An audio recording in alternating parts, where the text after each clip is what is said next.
At ngayon, may mga nag-iisip ngayong pista ng patay, tampok yan sa I Saw the Signs.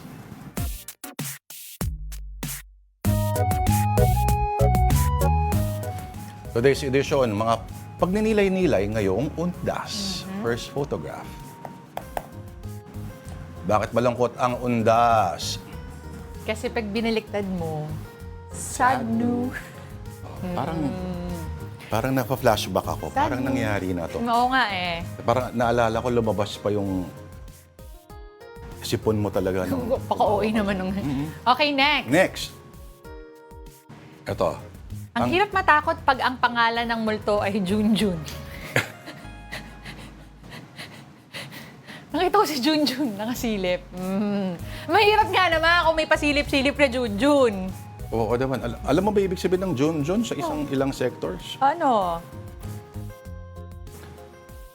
The male genitalia. Basta kung may nakasilip sa'yo, mahirap. Okay, next. Ano yan? Yung ex ko parang multo, ang daming kababalaghan. Basahin mo ulit yan. With feeling. Yung Ex ko, ang daming multo. Yung ex ko parang multo? Ang daming kababalaghan. Okay. Hindi lang yung ex mo maraming kababalaghan. Hindi na kasi pinag-uusapan. Gobyerno din maraming kababalaghan. Okay. Ayun ang dapat pag-usapan.